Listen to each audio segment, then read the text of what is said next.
Fitting of her name, Illuminaughtii was recently exposed for running a genuine conspiracy against those that she considers her enemies. Whether it's paying someone to dig up dirt on former colleagues or harassing dozens of creators under an alt account, it seemed like there was nothing quite beneath her. This isn't some small YouTuber beef. She paid people to dig up dirt, make alt accounts, harass me for months. Why? And despite the overwhelmingly negative reception to her defense video and the clique's universally praised response, Illuminaughtii, aka Blair, continues to upload her usual content, seemingly unfazed by the flood of dislikes and critical comments. However, Wonderstruck's most recent actions have made it even more difficult for her to maintain this facade. See, Wonderstruck was one of the 4 creators and former Sad Milk collaborators to accuse Blair of controlling, obsessive, and toxic behavior. And his allegations were arguably the most troubling of the group, as he claimed that Blair, under the guise of generosity, gained total control over his life and used this power to manipulate him. I'll get into how over time Blair would have controlled every aspect of my life, be it transportation, income, and housing. And in Blair's aforementioned response video, she focused primarily on portraying Wonder as mentally unstable and unreliable, not to mention a lazy freeloader. I kept him on payroll.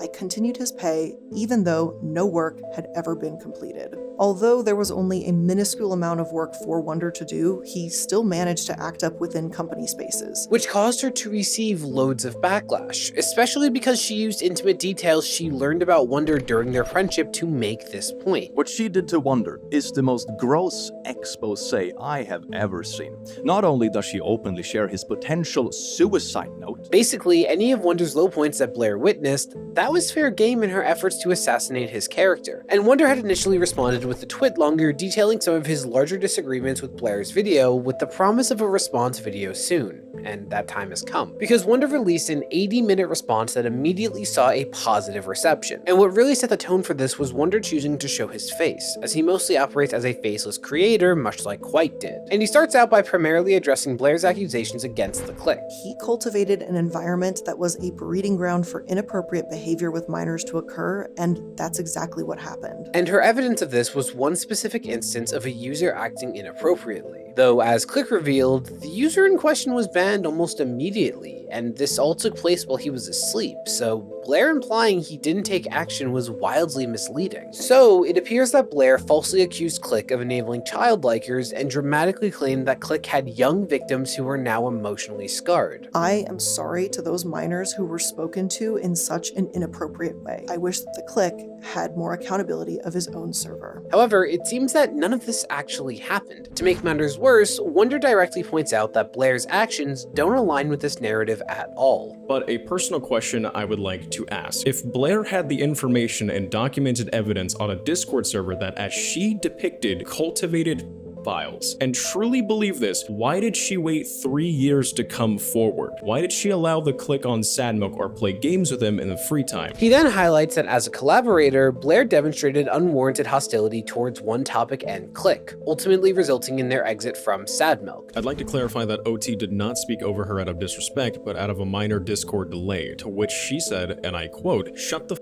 up and let me talk for once." I remember it clearly. It was very nasty. Click, however, tried to remain on the call and mitigate his intentions were for the betterment of the group, but Blair kept berating him. I have never heard Click, a very extroverted and talkative man, remain so quiet. It was a very dark call. Wonderstruck then shares a damning revelation for Blair, at least in my view. He admits that when Blair tried to spin a false narrative about these departures, he actually lied to back her up. So she took to Reddit to falsify a narrative, which you can read on screen. I joined in as well on this. I explained how those who departed did not help us in numerous ways and that it all fell onto us. I'd like to point out that I directly lied on this post. Why is this significant? Well, Us Media previously confessed to acting as Blair's enforcer, essentially supporting her in some of her problematic behavior, and his acknowledgement of engaging in such conduct with Blair significantly reduced the chance that Blair could be innocent, because now it appears more likely that the 4 creators accusing Blair of abuse are being truthful, especially when one admits to enabling her actions for a time, potentially harming their own reputation. With Wonderstruck echoing these sentiments, it only reinforces this impression. So with this united front, a clear narrative has formed. Blair behaved abusively, Oz and Wonder enabled her actions for a while, but eventually saw the error in their ways and departed. As Wonder and Oz firmly back Click and OT while owning up to their part, it makes a strong case that Illuminaughtii is largely responsible for the bulk of this toxicity. Meanwhile, Blair provided excuses for every accusation leveled against her and consistently refused to genuinely accept blame, further undermining her credibility. Wonderstruck then addresses Blair's portrayal of Sad Milk, where she had suggested that the four creators were poor business partners, which forced her to exhibit her controlling behaviors. More specifically, Wonder essentially echoes the Click's accusation that Blair exaggerated her importance or contribution to paint herself as a savior or victim.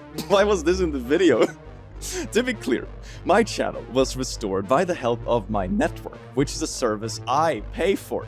She might have tagged YouTube on Twitter or chatted with support, but the fact remains, she wasn't the one who saved my channel. In Sad Milk's case, this mainly involved her claiming sole financial responsibility for producing videos. However, Wonderstruck presents bank statements that suggest that she was reimbursed when she had to invest her own money. So while yes, Blair did pay for edits, she was always reimbursed for this. As you can see stated on the screen, you will find bank statements I made directly to Sad Milk during its infancy, indicating that her claims were not entirely accurate. Wonder then goes to tackle Blair's attempts to paint him as a freeloader. This starts with him discussing his time working with Sad Milk, doubling down on being paid late at times, and provides bank statements to help support this. But where this gets serious is when he talks about Blair violating his privacy in her video. I feel this is very contradictory to say without going into personal details, than to turn around and spread personal details about my views towards life. Again, these were very private things I kept between you. And this narrative that Blair was trying to spin, it included taking things out of context and glossing over important details. For example, when Blair discusses Wonder crashing with Oz, she failed to mention that this happened because Blair intended on becoming a landlord and actually wanted to be a landlord to essentially all of the Sad Milk members. I have never had someone else pay my rent once in my life, and I have been living on my own since I was 18. To try to paint me as a freeloader when you also leave out that I was originally only supposed to stay until August, you were supposed to be my landlord, and that I only stayed 30 days in Colorado feels like a contorted attack on who I am as a person. It was because Blair wanted to get her hands into the real estate market and wanted to build a home, something she had discussed with other former Sad Milk members. It wasn't just me. Wonder states that Blair portrayed him as a freeloader when he had consistently expressed discomfort at living with Oz rent-free, and such circumstances only happened because of changes out of his control after he had started a lease. I sincerely do not understand why the conception of this home was never presented in the video. It leaves out a massive gap of context. The home I was told would be finished by August and that I could stay the summer. And the last month before moving to Colorado, after finalizing my lease, I was informed that the home would be pushed back until December. And as for Wonder trying to rip off Blair as an employee, he had Oz speak to his perspective on this, who had said this.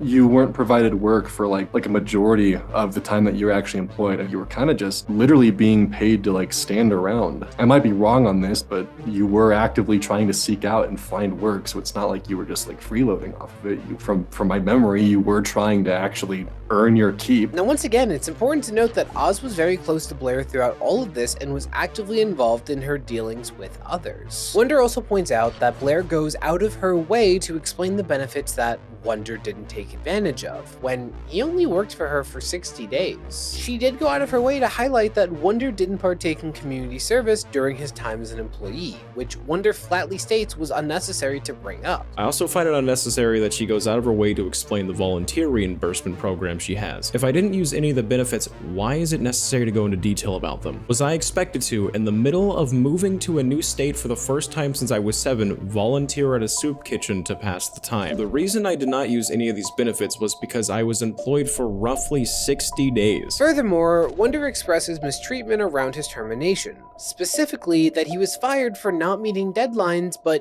he was fired before his deadline had actually passed. It was here on this call that I was fired for explicitly not meeting deadlines, which I find highly confusing due to once more I must reiterate that my deadline was August 2nd. There were issues with his software corrupting, which he says led to him flying back and forth to Colorado so that Oz Media could fix it. This apparently led to his termination, though Wonder specifically notes that throughout all of this, he had been dealing with Blair subtweeting about him. Basically, passive-aggressive posts that don't use his name, but are pretty easy to figure out the context. But I'd like to remind you that I flew to another state just to meet this deadline for for my boss who was constantly subtweeting about me. You can see is acknowledged even by one of her own managers, and they told me specifically that this was not okay behavior. Which, yeah, that's incredibly inappropriate behavior for a boss to make tweets putting down someone working at their company. That's pretty inexcusable. He also says that the fireable offenses that Blair claims he committed, he was never spoken to about them. I have a strict policy regarding formal disciplines, and within his short time of working with me, he had already met the criteria for termination. Blair claims to have a strict policy on discipline, yet why didn't she or her staff ever reach out to me about this problem? Why does she not provide evidence on this comment? This was along the lines of the comment that I made. If I could be an animal for a day, I would be a furry, and my favorite food would be ass. You can't make this up, man. Total loss of income because I said as a joke, I said I was a furry. I don't know. And overall, Wonder expressed outrage at Blair attempting to portray him as an unreliable freeloader given his attempts to contribute. While I was in their home, if I didn't know how to help, I would oftentimes clean their home. I wanted to help Blair with her recording space as she felt stressed in her little office. I wanted to buy us plants to liven the place up. I tried at every possible turn to earn my keep. And when I felt alienated, I tried to actively find an apartment in Colorado Springs to give them both the space as I felt horrible, seemingly never being able to help in any way at all. Wonder goes on to talk about Blair slowly gaining more control over his life. I do in fact have a car, I have a house, and I have a job. However, the one scary thing when you put all that on a spectrum is they are all provided by one singular individual. Blair. She had a hand in every single aspect of my life, and at any moment she could take it away when she felt, which is exactly what happened. With his car, he says that Blair insisted he allow her to get him a BMW. Blair touches on the subject of a BMW she purchased for me. I was extremely uncomfortable with someone making such a large payment towards a vehicle on my behalf, but in Blair's words, she had the money and insisted that I get the car. After a few more discussions, she eased me into the idea that this car was a good move and would really change my life.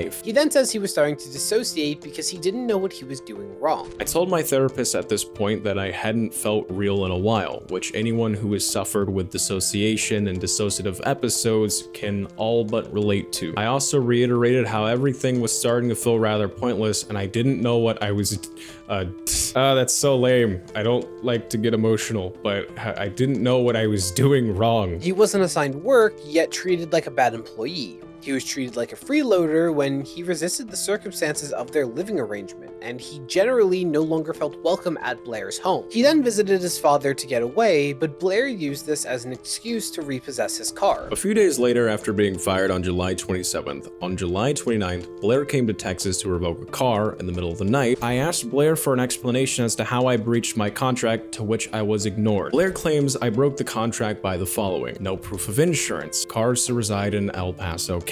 Okay, well, here's my proof of insurance, and here's my official mailing address during this time. You can clearly see it states Colorado. In fact, Blair reclaimed the car while Wonder was trying to figure out how much he owed her for the depreciating value of the car. However, when I asked to see everything my name was tied to legally with the car, which any person would do, I was met with a copy of the car contract. So I asked again to see the paperwork of the car. After this message, I never once got a response. Wonder and Oz both agreed that Wonder was showing clear intention to return it legally, yet Blair rushed to punish Wonder. And if that wasn't bad enough, the belongings that Wonder had in his car were stolen and thrown out. I sent her one last text stating I would be ceasing communication and that she could reach me and make arrangements for my belongings via my father's number. Not one attempt was ever made. And now I wake up and all my belongings are gone. What she fails to show in her video is my skateboard, both my Sad Milk and Wonderstruck Guy play buttons, my $800 GoPro set, and a whole list of other items I was prohibited from obtaining. These items were subsequently thrown in the trash. And when Wonder tweeted about this happening, he was threatened with a lawsuit, which is especially outrageous when you remember Blair's previous conduct in tweeting about him. He then described feeling powerless as Blair threatened him with lawsuits whenever he attempted to make things right. He then addresses the most controversial part of Blair's video. her exposing various aspects of his mental health. Which leads me to my next and most painful section, my mental health, which was proudly put on display for the world to see. Specifically, Wonder talks about struggling with childhood trauma and OCD, which made him especially vulnerable. The opportunity that Blair presented came to represent a chance for Wonder to be successful and be able to afford resources such as therapy. He then stated that he perceived Blair's actions in response to his suicidal episode to have been insincere. Specifically, he showed anger at her for sending police to his house after the episode had concluded. So when Blair claimed she sent authorities to my house for a wellness check, she didn't care about me. She put in her own Google Drive that I brought the mention of guns to the table and she was locking the cars away and was scared, leaving out that the weapon in reference was aimed towards me. Also, something I'd like to note is that I wasn't there when Blair called 911 to send authorities to my home, but depending on her wording, it could have gone very wrong. To tell authorities there is a mentally unwell man with a weapon, that can go so very bad, so very fast. Wonder went on to discuss Blair portraying him as a negligent dog owner to his dog James to the detriment of Blair's dog Casper. Now we're on to a bit of a lighter topic, because anytime I think of my dog, it brings a massive smile to my face. I love this dog with all of my heart. And in essence, much of this followed Blair's tactics up until this point, which involves saying things that aren't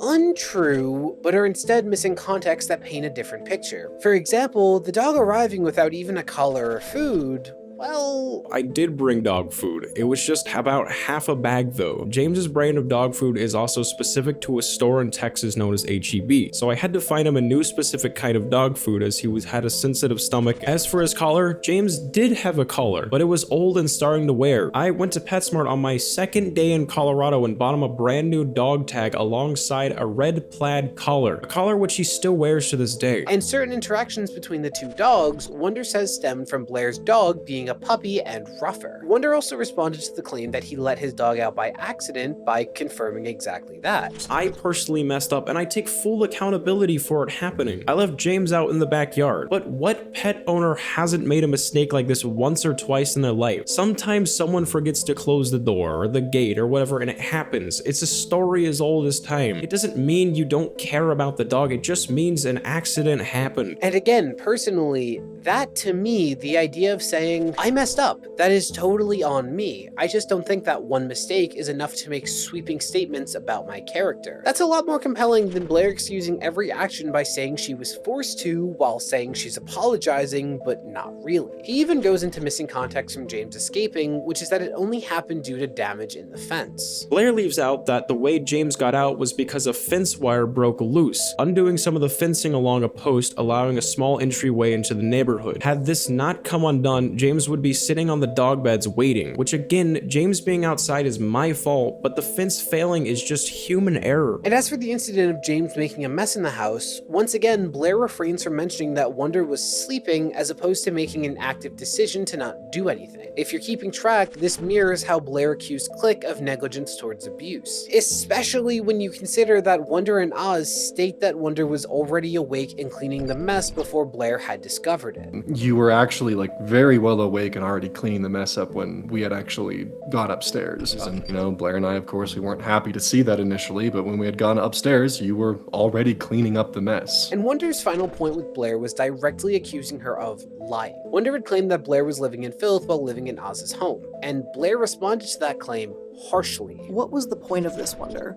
Why would you even bother posting something like this except to humiliate me? This was a room that we told you we were using to move, and we let you know it was off limits to you. That photo alone shows your consistent lack of respect for Oz's and my boundaries. And Wonder, I am sorry that I was ever friends with you. Wonder refutes her claims by revealing that the photos he used to make this case were sent to him by Oz, long after Wonder had moved out from the house. He even has Oz elaborate on this experience. There was no clean. It was always like that. It wasn't just one room, it was every room. And she would never help with cleaning. It was always me. I was always the one breaking down all 800 of her Amazon boxes. I was always the one doing anything cleaning wise. It just felt like I was there to clean up her mess. Boxes, trash, cups of mold, all sent to me again 2 years after I left Colorado. He then ends the video by talking about and with Oz. Again, Oz was named consistently as being close with and often an enabler of Blair. Oz ended their friendship earlier this year before this all went down and has expressed deep remorse for his actions during this time.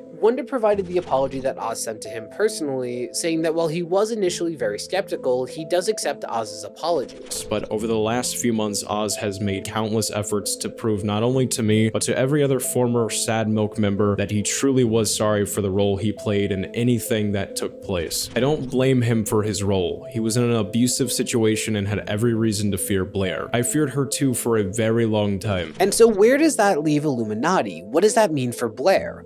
Well, I'll repeat what I said last time, which is Blair is screwed. Her only real option is to try to make all 4 of her accusers look as bad or toxic as her, only she's already tried and failed to do that, so that ship has sailed. I think she's probably going to stick to her current strategy of ignoring this, take the decrease in views, and in 3 months everyone will have moved on. But the question is, are there more people with these experiences with Blair, and are these former friends going to let her move on? All I know is Blair seriously needs to reevaluate things, especially her originality. I mean, come on. Like a soul-sucking cannibalistic villain with a pyramid head that are meant to act as a hurdle for a protagonist to overcome? It sounds a little familiar to me.